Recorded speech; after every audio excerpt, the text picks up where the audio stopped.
ठीक है।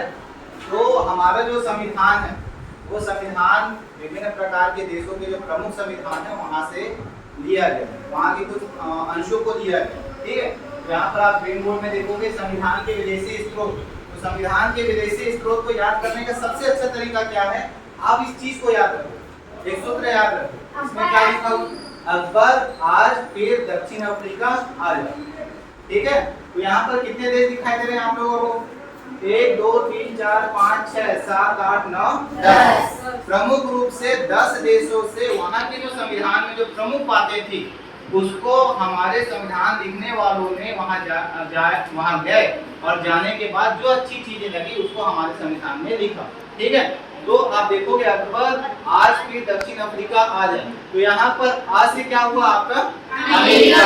अमेरिका से हमने क्या क्या चीजें लिया, अमेरिका के संविधान से क्या चीजें लिए, तो अमेरिका के संविधान से हमने लिया राष्ट्रपति का चुनाव। हमारे राष्ट्रपति का चुनाव होता है ना, राष्ट्रपति के चुनाव को लिया।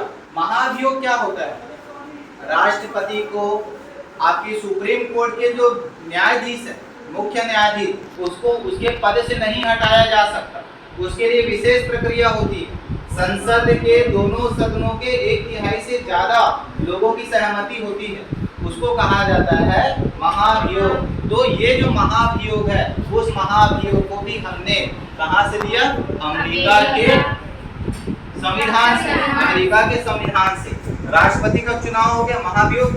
न्यायिक पुनरावलोकन क्या होता है, थोड़ा सोचिए, इसको हमने कहां से लिया, अमेरिका। इसी प्रकार आप देखो का लिखा हुआ है, का मतलब कनाडा। ठीक है, कनाडा से हम क्या क्या चीजों को लिए, संघात्मक शासन। क्या, संघात्मक शासन। संघात्मक शासन का मतलब क्या होता है, हमारा देश संघ है, संघ का मतलब होता है दूसरा राज्यों को शक्ति देना।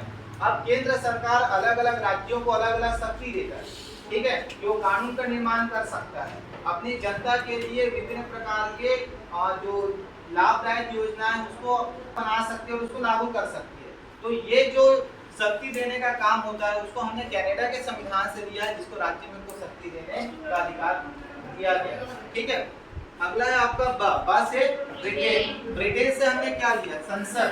हमारे भारत में संसद के 2 सदन है, लोकसभा और राज्यसभा। लोकसभा और राज्यसभा। लोकसभा में क्या होता है, लोकसभा में हम अपने प्रतिनिधि को चुनकर भेजते हैं लोकसभा में, और राज्यसभा में सरकार स्वयं अपने व्यक्तियों को चुनकर भेजती है। तो ये जो संसद की व्यवस्था है, संसद की व्यवस्था को हमने ब्रिटेन या इंग्लैंड की संसद से लिया।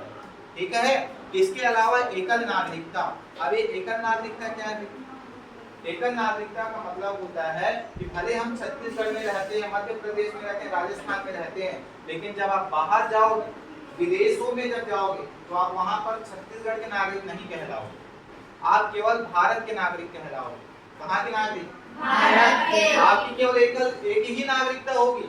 वहां पर जाके आप नहीं बोलोगे कि मैं छत्तीसगढ़ से आया हूँ, मैं आंध्र प्रदेश से आया हूँ या मैं केरल से आया हूँ। ठीक है, वहां आप केवल बोलोगे मैं भारत से आया हूँ। जब भारत से आया हो मतलब आपकी एकल ही नागरिकता, एक ही नागरिकता हो, 2 प्रकार की नागरिकता नहीं होगी। ये होता है एकल नागरिकता। कानून निर्माण, किसी चीज में हम कानून का निर्माण कैसे करें, ठीक है, किसी योजना के लिए कानून कैसे बनाएं, तो जितने भी कानून है उस कानून के निर्माण की प्रक्रिया को भी हमने ब्रिटेन की संसद से लिया है, तो ब्रिटेन की संविधान से लिया है। रूस से हमने क्या लिया, पंचायती राज। जो त्रिस्तरीय पंचायती राज व्यवस्था होती है आपकी, जिसमें ग्राम पंचायत, ग्राम पंचायत के बाद जनपद पंचायत, जनपद पंचायत के बाद जिला पंचायत। तो ये जो ग्रामीण व्यवस्था है ना, ग्रामीण जो सरकार है, जो पंचायती राज व्यवस्था है, उस पंचायती राज व्यवस्था को हमने रूस से लिया है। इसके साथ ही साथ जो मूल कर्तव्य है, मूल कर्तव्य मतलब क्या होता है, हम जिस देश में रहते हैं ना, उस देश के लिए हमारे कुछ कर्तव्य भी, ठीक है, हमें कौन कौन से कर्तव्य, टोटल 10 या 11 कर्तव्य है। वृक्षारोपण करना है, पर्यावरण को हानि नहीं पहुंचाना है, राष्ट्र का, राष्ट्रगीत का हमेशा सम्मान करना है ना। ऐसे टोटल 10 या 11 मूल कर्तव्य हैं। इस मूल कर्तव्य को भी हमने रूस से लिया है।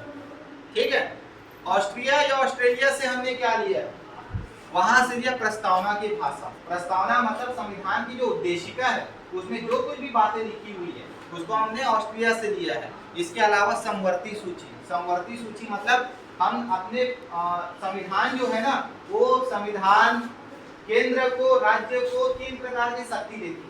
केंद्र सूची, राज्य सूची और समवर्ती सूची।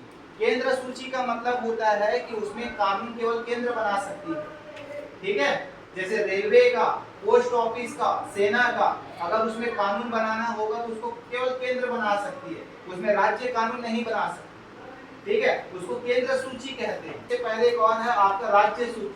तो राज्य सूची में कुछ कानून जो है वो राज्य का मुख्यमंत्री बना सकता है अपने राज्यों के लिए, ठीक है। स्थानीय स्तर पर भर्ती करने का काम हो गया, स्थानीय सड़क बनाने का काम हो गया, है ना, वो चीज।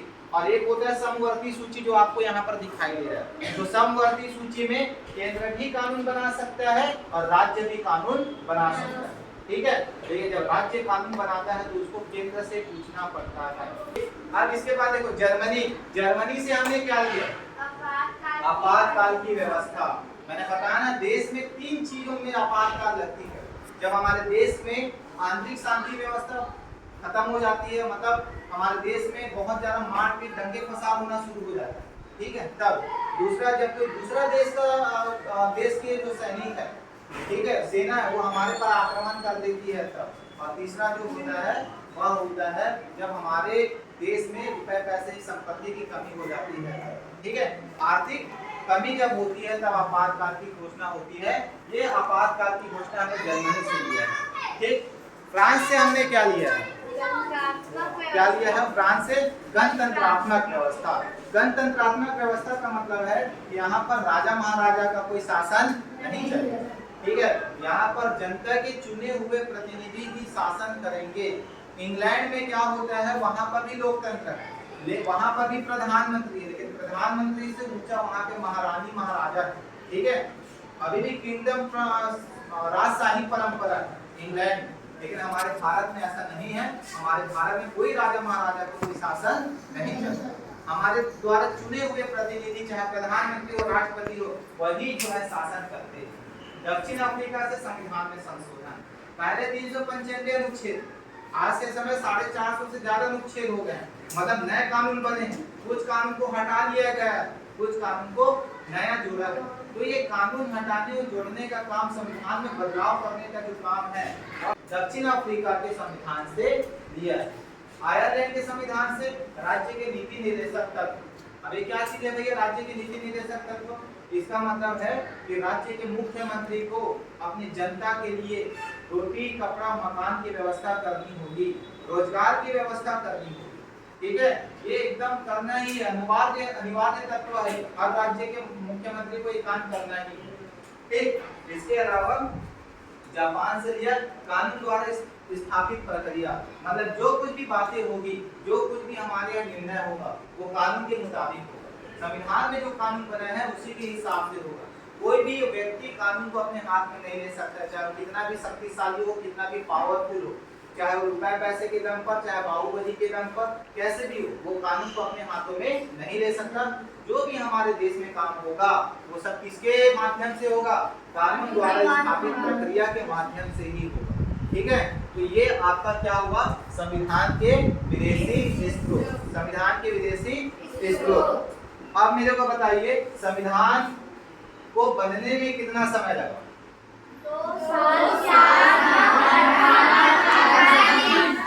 2 साल 11 माह और 18 दिन। संविधान सभा का अध्यक्ष कौन था? डॉक्टर राजेंद्र प्रसाद। संविधान निर्मात्री समिति का अध्यक्ष डॉक्टर भीमराव अम्बेडकर। संविधान कब लिखना शुरू हुआ? 1946। 13 दिसंबर 1946 को संविधान लिखना प्रारंभ हुआ। कब बना भाई? 26 नवंबर 1949। 26 नवंबर 1949। अब बताओ 26 जनवरी 1950 को क्या हुआ? हमारे देश में संविधान लागू हुआ। हमारे देश में संविधान लागू हुआ। अब मेरे बताओ, जब हमारा संविधान 1949 में लागू हो गया तो 26 जनवरी 1950 को ही क्यों लागू हुआ? तुम बताओ। क्योंकि 26 जनवरी 1950 को उससे पहले हम लोग ना स्वतंत्रता दिवस के रूप में मनाते थे, इसीलिए 26 जनवरी 1950 को हमारा संविधान लागू किया। लागू हुआ। बढ़िया, ताली बजाओ इसके लिए। तो बिल्कुल मैंने बताया था, पूर्ण स्वराज्य का संकल्प हमने दिया था, है ना, लाहौर अधिवेशन में पंडित जवाहरलाल नेहरू के द्वारा 1929 31 दिसंबर 1931 को ये बोला गया था कि अब हम अपना स्वतंत्रता दिवस मनाएंगे, है ना, हम दूसरे के संविधान को नहीं मानेंगे, ठीक है। आने वाले 26 जनवरी से हम अपना क्या मनाएंगे, स्वतंत्रता दिवस। चूंकि हमें आजादी 1947 15 अगस्त 1947 को मिला, ठीक है, 15 अगस्त 1947 को देश का आजादी का पर्व मनाया गया, लेकिन 26 जनवरी के दिनांक के महत्व को बनाए रखने के लिए हमारा संविधान कब लागू हुआ, 26 जनवरी 1950।